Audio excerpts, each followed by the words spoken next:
Hi, എല്ലാവർക്കും പുതിയൊരു വീഡിയോയിലേക്ക് സ്വാഗതം. മീനുവും പാർവതിയും വളരെ സങ്കടത്തോടെ തന്നെ അവർ താമസിച്ചുകൊണ്ടിരുന്ന വീട്ടിൽ നിന്ന് പടിയിറങ്ങും.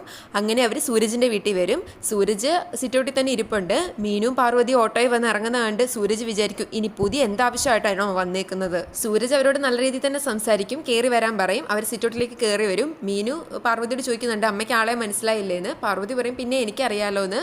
സൂരജ് മനസ്സിൽ ചിന്തിക്കും ഇവരെന്തിനാ വന്നേന്നൊന്ന് പറഞ്ഞിരുന്നെങ്കിൽ എന്ന്. ആ സമയം മുത്തശ്ശിയും ചിന്താമണിയും പുറത്തേക്ക് വരുന്നുണ്ട്. മുത്തശ്ശിയും ചിന്താമണിയും പാർവതിക്ക് പരിചയപ്പെടുത്തി കൊടുക്കുന്നുണ്ട്. ചിന്താമണി ചോദിക്കും ഇതെന്താ രാവിലെ തന്നെയെന്ന്. മീനു പറയും നല്ലൊരു കാര്യത്തിന് വേണ്ടി വന്നതല്ലേ, അതുകൊണ്ട് രാഹുകാലമൊക്കെ നോക്കി നേരത്തെ ഇറങ്ങിയതാന്ന്. മുത്തശ്ശി പറയും വാ അകത്തേക്ക് ഇരിക്കുക, ചായ കുടിക്കാന്ന്. സൂരജ് ഉടനെ പറയും അമ്മമ്മയ്ക്ക് വേറെ പണിയില്ലേ, എന്തിനാ ഇപ്പോൾ ഇങ്ങനെ അകത്തേക്ക് വിളിക്കാനൊക്കെ ഇരിക്കുന്നത്. എന്നിട്ട് വേഗം തന്നെ അവൻ പറയും അല്ല വേറൊന്നുമല്ല, വന്ന കാര്യം പെട്ടെന്ന് പറയുവാണെങ്കിൽ എനിക്ക് പോയിട്ട് കുറച്ച് ധൃതി ഉണ്ടായിരുന്നെന്ന്. മീനു പറയും വന്ന കാര്യം പറയാനോ, സൂരജ് പറയും അതെ എന്നെ കാണാൻ വന്ന എന്തിനാണെന്നൊന്ന് പറഞ്ഞിരുന്നെങ്കിൽ. മീനു പറയും അതിന് സാറിനെ കാണാൻ വന്നതെന്ന് ആര് പറഞ്ഞു. സൂരജ് ചോദിക്കും പിന്നെ എന്തിനാ നിങ്ങൾ വന്നേന്ന്. പാർവതി ചോദിക്കും അപ്പോൾ നിങ്ങൾ കാര്യങ്ങളൊന്നും അറിഞ്ഞില്ലേന്ന്. മുത്തശ്ശി പറയും ഇല്ല എന്താന്ന്. പാർവതി പറയും ഞങ്ങളിവിടെ താമസിക്കാൻ വന്നതാണ്. മുത്തശ്ശി ചോദിക്കും ആഹാ നിങ്ങളാണ് പുതിയ താമസക്കാരെന്ന്. അതെന്ന് പറയുമ്പോഴത്തേക്കും മുത്തശ്ശിക്ക് ഒരുപാട് സന്തോഷമാവും. സൂരജിന് ദേഷ്യം വരും. സൂരജ് പറയും അങ്ങനെയാണെങ്കിൽ അത് നേരത്തെ പറഞ്ഞൂടെ, എന്തിനാ എന്നെ ഇട്ടിങ്ങനെ പൊട്ടം കളിപ്പിക്കുന്നതെന്ന്. മീനു പറയും ഞാൻ നേരത്തെ പറഞ്ഞാണല്ലോ എന്ന്. സൂരജ് പറയും എന്ത് പറഞ്ഞു എന്ന്. മീനു പറയും ഒരു നല്ല കാര്യത്തിന് ഇറങ്ങിയത് കൊണ്ടാണ് നേരത്തെ ഇറങ്ങിയെന്ന്, രാഹുകാലത്തിന് മുന്നേ ഞാൻ പറഞ്ഞതല്ലേന്ന്. സൂരജിന് പക്ഷെ ദേഷ്യമാണ്. പാർവതി ചോദിക്കും മുകളിലേക്ക് പോകുന്നത് എങ്ങനെയാന്ന്. മുത്തശ്ശി വഴി കാണിച്ചു കൊടുക്കും. അവർ പോകുമ്പോഴത്തേക്കും മുത്തശ്ശി പറയും ഇപ്പോഴാണ് സമാധാനമായത്, നല്ല അയൽക്കാരെ തന്നെയാണ് നമുക്ക് കിട്ടിയേക്കുന്നത്. അത് കേട്ട് സൂരജ് ദേഷ്യത്തോട് ഓരോന്ന് പറയുമ്പോൾ ചിന്താമണി അവനെ സപ്പോർട്ട് ചെയ്യും. സൂരജ് അകത്തേക്ക് പോകുമ്പോഴത്തേക്കും മുത്തശ്ശി പറയും ചിന്താമണി നീ കൂടുതൽ മീനുവിനെ ഒന്നും പറയാൻ നിൽക്കണ്ട, മീനു നിന്നെ പല സാഹചര്യത്തിലും രക്ഷിച്ചിട്ടുണ്ട്, അത് നീ മറക്കാൻ പാടില്ല എന്ന്. ചിന്താമണി പറയും അതല്ല അമ്മാമ്മേ, ഞാൻ മീനുവിനെ സപ്പോർട്ട് ചെയ്ത് സംസാരിച്ചാൽ സൂരജേട്ടൻ എന്നോട് ദേഷ്യമാവും, അതുകൊണ്ടല്ലേ എന്ന്. പിന്നീട് കാണിക്കുന്നത് മീനു മേളിൽ പാല് കാച്ചുന്നുണ്ട്. പാർവതി അടുത്ത് തന്നെയുണ്ട്.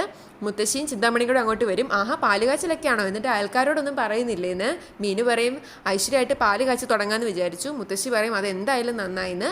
ആ സമയം പാല് തിളച്ച് തൂവുന്നുണ്ട്. മുത്തശ്ശി പറയും കിഴക്കോട്ടാ തിളച്ച് തൂവിയേക്കുന്നത്, എന്തുകൊണ്ട് നല്ലതാ, മീനുവിന് ഇവിടെ എല്ലാം നല്ലതേ വരുത്തത്തുള്ളെന്ന്. പാർവതിക്ക് അത് കേട്ട് സമാധാനമാവും. പാർവതി പറയുന്നുണ്ട് അമ്മയുടെ നാവ് പൊന്നാവട്ടെ എന്ന്, എൻ്റെ മോക്ക് ഇവിടം കൊണ്ട് എല്ലാ സൗഭാഗ്യങ്ങളും ഉണ്ടാവട്ടെ എന്ന്.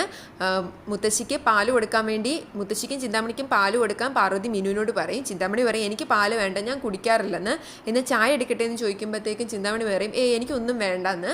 അത് കേട്ട് മുത്തശ്ശി ദേഷ്യത്തോടെ അവളെ നോക്കുന്നുണ്ട്. സമയം താഴ്ന്ന സൗണ്ട് കേട്ടിട്ട് മുത്തശ്ശി അവരോട് പറയും ഇന്ന് സൂരജിന് അവധി ആയതുകൊണ്ട് വേറെ എവിടെയോ പോകാൻ നിൽക്കുമോ, ഞങ്ങൾ പിന്നെ വരാമെന്നും പറഞ്ഞ് ഇറങ്ങും.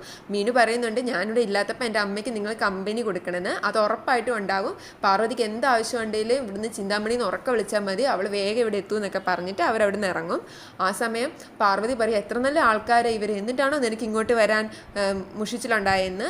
മീനു പറയും അമ്മാമ്മ നല്ലത് തന്നെയാണ്, പിന്നെ സൂര്യ സാറിൻ്റെ കാര്യം അമ്മയ്ക്ക് അറിയാമല്ലോ, ചിന്താമണിയെ അത്രയ്ക്കങ്ങ് വിശ്വസിക്കാനൊന്നും പറ്റത്തില്ല, ഒന്ന് സൂക്ഷിക്കുന്നത് നല്ലതാ. പിന്നെ ഈ അമ്മാമ്മയ്ക്ക് എന്നോട് ഇത്രയും സ്നേഹം തോന്നാൻ വേറൊരു കാരണം കൂടി ഉണ്ട്, അമ്മാമ്മയുടെ ഭർത്താവ് ഒരു പാചകക്കാരനായിരുന്നു എന്ന്. അത് കേട്ട് പാർവതിക്കും സമാധാനമാവുന്നുണ്ട്. എന്തുകൊണ്ട് നല്ല ആൾക്കാരാണെന്ന് പാർവതിക്കും തോന്നും. പിന്നീട് കാണിക്കുന്നത് സൂരജ് പുറത്തേക്ക് പോകാൻ ഇറങ്ങുമ്പം കാണുന്നത് മീനൂസ് കിച്ചൻ്റെ വണ്ടി വന്നിട്ടുണ്ട്. അവത്തിന്ന് സാധനങ്ങളെല്ലാം ഇറക്കുവാണ്. അത് കണ്ട് സൂരജ് വിചാരിക്കും ഒരു നല്ല കാര്യത്തിന് പോകാൻ തുടങ്ങുമ്പം കണ്ടത് കരിക്കലാണല്ലോ, കരിക്കലം കണ്ടിട്ട് ഇറങ്ങിക്കഴിഞ്ഞാൽ നല്ല ഒന്നും നടക്കില്ലെന്ന് പഴമക്കാർ പറഞ്ഞ് കേട്ടിട്ടുണ്ട്. അവൻ പുറത്തേക്ക് എന്നാലും ഇറങ്ങുമ്പോഴത്തേക്കും ബിജു ഒരു കലം കൊണ്ട് വരുമ്പോൾ അവൻ്റെ ഷർട്ടിൽ അത് തട്ടും. അവൻ കിടന്ന് ഒച്ച വെക്കുന്നുണ്ട്, അവൻ്റെ ഷർട്ടിൽ കരിയായിട്ടുണ്ട്. മീനു അത് കണ്ട് ഓടി വരും. എന്താ ബിജു ചേട്ടാ ഇത്, സൂക്ഷിച്ച് വേണമെന്ന് ഞാൻ പറഞ്ഞതല്ലേ എന്ന് ചോദിക്കും. അയാൾ പറയും സോറി സാറേ അറിയാതെ പറ്റിപ്പോയതാണ്. സൂരജ് കുറേ കിടന്ന് ഒച്ച വെക്കും. മീനു പറയും ഞങ്ങൾ സോറി പറഞ്ഞല്ലോ സാർ, പിന്നെ എന്ത് ചെയ്യാൻ പറ്റും. സൂരജ് പറയും സോറി പറഞ്ഞ എല്ലാം ആയോ, കണ്ടില്ല എൻ്റെ ഷർട്ട് മുഷിഞ്ഞില്ലേ, ഞാൻ പുറത്തേക്ക് പോകാൻ ഇറങ്ങിയതല്ലേ എന്നൊക്കെ. മീനു പറയും ഷർട്ട് മാറ്റി വേറെ ഷർട്ട് ഇട്ടാൽ പോരെന്ന് ചോദിക്കും. അത് കേട്ട് സൂരജ് ദേഷ്യത്തോടെ അകത്തേക്ക് കയറിപ്പോവും. സൂരജ് തിരിച്ചു വരുന്ന കണ്ട് അമ്മാമ്മയും ചിന്താമണിയും ചോദിക്കും ഇതെന്ത് പറ്റി, പോയ പോലെ തന്നെ പെട്ടെന്ന് വന്നതെന്ന്. സൂരജ് പറയും നോക്ക് അമ്മാമ്മേ ഇത് കണ്ടില്ലേ കരിയായെന്ന്. അവർ ചോദിക്കും ഇതെവിടെ നിന്നാണ് ഇത്ര വേഗം കരിയായെന്ന്.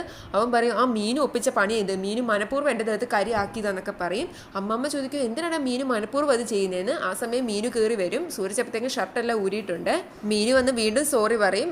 ചിന്താമണി പറയും എന്നാലും മീനു കാണിച്ച് ശരിയായില്ല, ഒരാൾ പുറത്തേക്ക് ഇറങ്ങാൻ നിൽക്കുമ്പോൾ ഇങ്ങനെയാണോ എന്നൊക്കെ ചോദിക്കും. മീനു പറയും അത് ഞാൻ ചെയ്തതല്ല എന്നും പറഞ്ഞ് ഉണ്ടായ കാര്യം പറഞ്ഞു കൊടുക്കും. എന്നിട്ട് പറയും സാർ ആ ഷർട്ട് ഇങ്ങ് തന്നേക്കും ഞാൻ അലക്കാന്ന്. അന്നേരമാണ് അവന് ഷർട്ട് ഇടാതെ നിൽക്കുന്നതെന്ന് ബോധം വന്നത്. അവൻ വേഗം തന്നെ ആ ഷർട്ട് അമ്മാമ്മയുടെ കൊടുത്തിട്ട് അവിടെ നിന്ന് പോകും. അമ്മാമ്മ പറയും സാരമില്ല മീനു, മോൾ ഇതൊന്നും കാര്യമാക്കണ്ട, കുറച്ച് കഴിയുമ്പോൾ അവൻ്റെ ദേഷ്യം എല്ലാം മാറിക്കോളൂ എന്ന്. മീനു പറയും ഞങ്ങളുടെ ഭാഗത്തു നിന്ന് തന്നെ വന്ന തെറ്റ്, അമ്മമ്മ ആ ഷർട്ടിങ് തന്നേക്ക്, ഞാൻ അലക്കിക്കോളാന്ന്. ചിന്താമണി അത് വാങ്ങിച്ചിട്ട് പറയും അതിൻ്റെ ആവശ്യമില്ല, സൂരജേട്ടൻ്റെ ഷർട്ട് അലക്കുന്നതും പശ മുക്കുന്നതും ഇസ്തിരി ഇടുന്നതെല്ലാം ഞാൻ തന്നെയാണ്, വേറൊരാൾ അത് ചെയ്താൽ സൂരജേട്ടൻ ഇഷ്ടപ്പെടത്തില്ല എന്നും പറഞ്ഞ് ചിന്താമണി അതും കൊണ്ട് പോകും. അമ്മാമ്മ മീനുവിനെ സമാധാനിപ്പിക്കുന്നുണ്ട്. പിന്നീട് കാണിക്കുന്നത് മീനൂസ് കിച്ചണെല്ലാം സൂരജിൻ്റെ വീടിൻ്റെ ഫ്രണ്ടിൽ സെറ്റ് ചെയ്തിട്ടുണ്ട്. ദൈവത്തെ പ്രാർത്ഥിച്ച് അവർ ഐശ്വര്യമായിട്ട് പാചകം ചെയ്യാൻ തുടങ്ങുവാണ്. അതിനു മുന്നേ അവർ പറയുന്നുണ്ട് പലരും ഇപ്പോഴും മീനൂസ് കിച്ചൺ തിരക്കി പഴയ സ്ഥലത്ത് എത്തുന്നുണ്ടെന്ന്. അപ്പോൾ ഒരാൾ പറയുന്നുണ്ട് കഴിവതും ആൾക്കാരൊക്കെ ഞങ്ങൾ അറിയിച്ചിട്ടുണ്ട്, പിന്നെ പുതിയ നോട്ടീസിൽ ഇവിടുത്തെ അഡ്രസ്സ് വെച്ചിട്ട് അച്ചടിച്ചിട്ടും ഉണ്ടെന്നൊക്കെ, ഇനിയിപ്പോൾ ആൾക്കാർ ഇങ്ങോട്ട് തന്നെ വന്നോളൂ എന്നൊക്കെ അവർ പരസ്പരം പറയുന്നുണ്ട്. എന്നിട്ട് ഒരാൾ പറയും ഐശ്വര്യമായിട്ട് മീനു അടപ്രഥമൻ വെച്ച് തുടങ്ങിക്കോ, ഇനി സമയം വൈകിക്കേണ്ടെന്ന്. അങ്ങനെ മീനു അടപ്രഥമൻ തയ്യാറാക്കാൻ തുടങ്ങും. അപ്പോഴത്തേക്കും പാർവതി പോയിട്ടുണ്ട്, മീനും പാചകക്കാരും ഉള്ളൂ അവിടെ. ഈ സമയം ചിന്താമണി അങ്ങോട്ട് വരുന്നുണ്ട്. ആഹാ ഇതെന്താ പായസമാണോ എന്ന് ചോദിക്കുമ്പോൾ അവൾ പറയും അതെ അടപ്രഥമനാണ്. ചിന്താമണി പറയും മീനു എനിക്ക് ഒരു സഹായം കൂടി ചെയ്തു തരണം, എന്താണെങ്കിലും മീനൂസ് കിച്ചണൊക്കെ റീഓപ്പൺ ചെയ്തല്ലോ, എന്ത് സഹായം വേണ്ടതെന്ന് ചോദിക്കുമ്പോൾ ചിന്താമണി പറയും എന്നെയും കൂടി ഒന്ന് പാചകം പഠിപ്പിക്കണം. അത് കേട്ട് മീനു പറയും അതെന്തിനാ പ്രത്യേകിച്ച് പഠിക്കുന്നത്, ഞാൻ ഇവിടെ ഉണ്ടാക്കുന്ന ആഹാരമൊക്കെ ചിന്താമണി ഉണ്ടാക്കിയതാന്ന് പറഞ്ഞ് സൂരജ് സാറിന് കൊടുത്താൽ പോരെ. അത് കേട്ട് ബിജു ഒക്കെ ചിരിക്കുന്നുണ്ട്. ചിന്താമണി പറയും അങ്ങനെ ചിരിക്കുമൊന്നും വേണ്ട, ഞാൻ മനഃപൂർവ്വം മീനു ഉണ്ടാക്കിയെന്ന് പറയാത്തോണ്ടല്ല, അത് പറഞ്ഞു കഴിഞ്ഞാൽ സൂരജേട്ടൻ എന്നെ ഓടിക്കും അതല്ലേ. മീനു പറയും അതെനിക്കറിയാം, ഞാൻ ഉണ്ടാക്കിയ ഭക്ഷണം എന്ന് പറഞ്ഞാൽ സൂരജ് സാർ അത് വലിച്ചെറിയും. ചിന്താമണി പറയും ആഹാ മീനു സൂരജേട്ടനെ കുറേയൊക്കെ പഠിച്ചിട്ടുണ്ടല്ലോ എന്ന്. മീനു ഒരു ചിരിയോടെ നിൽക്കുന്ന കാണിച്ചുകൊണ്ടാണ് ഇന്നത്തെ എപ്പിസോഡ് അവസാനിക്കുന്നത്.